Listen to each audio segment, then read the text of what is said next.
Microwave Mile.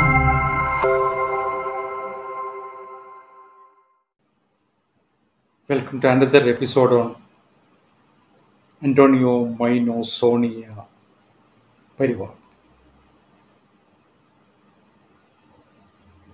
In the earlier episode, I have mentioned about the hopes that Sonia Antonio Maino maintains about her only son. I mean, only son is that she has got only one son. She has also got one daughter.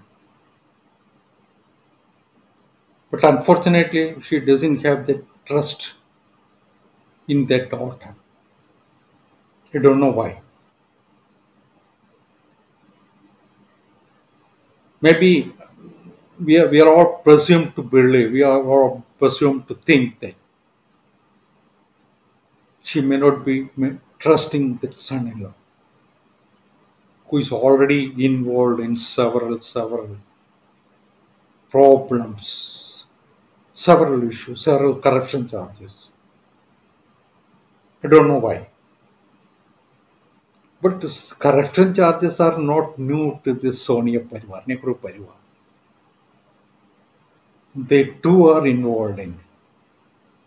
They too are accused of several charges on several issues. Many corruption charges are under investigation. Some of them are in the courts. Some of them are before the inquiry investigation agencies. So the corruption may not be an issue at all for the Sonia Antonio Parivar.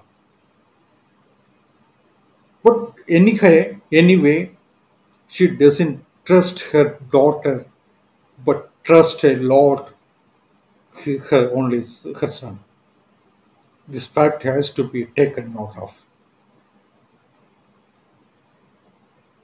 As I told you earlier, this Congress party tried this son twice in the general elections in 2014 and 2019.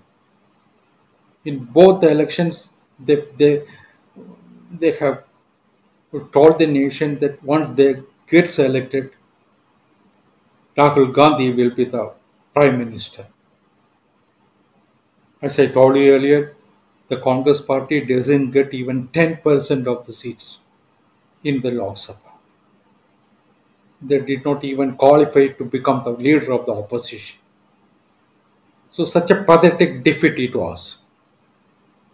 The nation told them frankly that they doesn't want them. So this was a huge defeat, no doubt about it. But in 2019, we have to admit that even Rahul Gandhi accepted that defeat.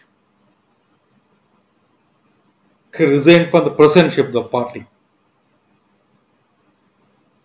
He told the public that he doesn't want to be in the chair of the president. He doesn't want any responsibility in the party. He doesn't want to be at the helm of affairs of the party.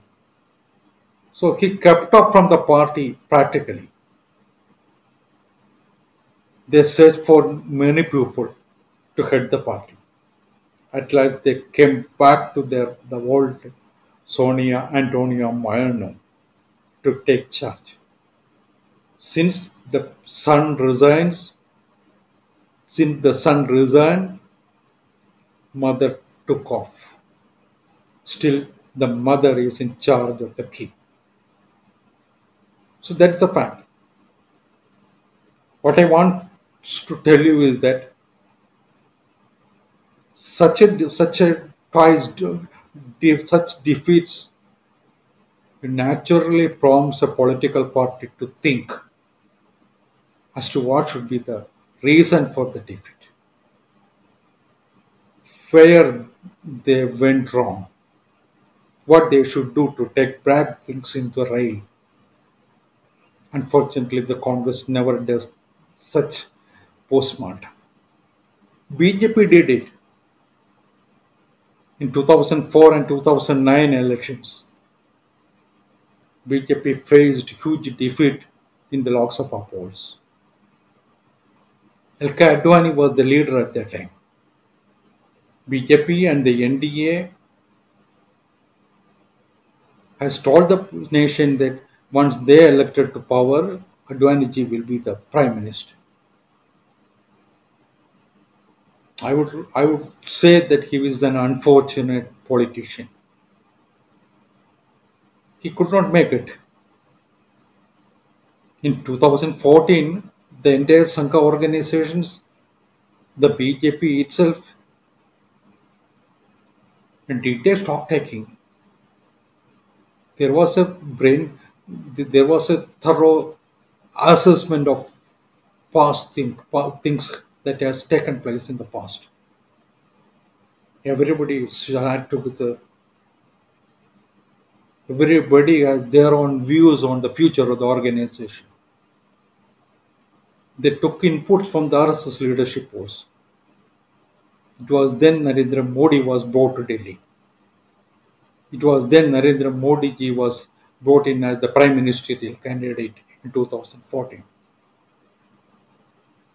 So the BJP gave two opportunities to advantage, but he could not make it. Naturally, he will have to go. That is the democratic tradition. He may be a good leader. He may be having much experience, but we need a politician who can take the party to the new heights. We need a person who can take the party to the victory. It was that thinking that brought Narendra Modi to Delhi. But Congress doesn't have that kind of postmortem or thinking. As I told you earlier, they couldn't do much than sitting around the Italian Sonia Parivar. Still, they are doing it. So, if Rahul Gandhi cannot do it, they wanted Priyanka to be there. And even if Priyanka is not there, they are in search for another person from that family. There is no other person who can do it. That is the fortunate thing India has.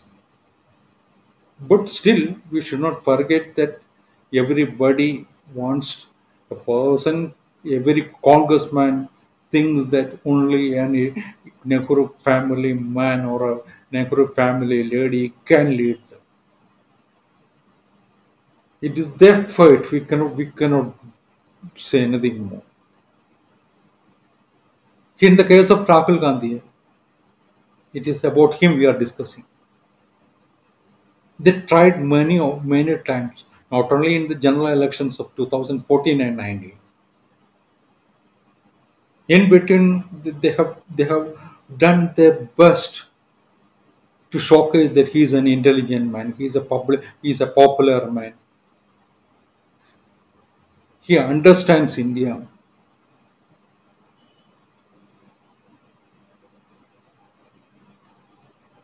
He is a statesman. But in every effort, in every attempt, Rahul Gandhi failed. It is before us, isn't it? We have seen him sleeping in the Lok Sabha when the nation was discussing serious issues. Not just once, on many occasions. That is the seriousness he has got in Indian polity. That is the seriousness he has got on Indian affairs. I come to more on the next episode. Thank you. Thank you for watching.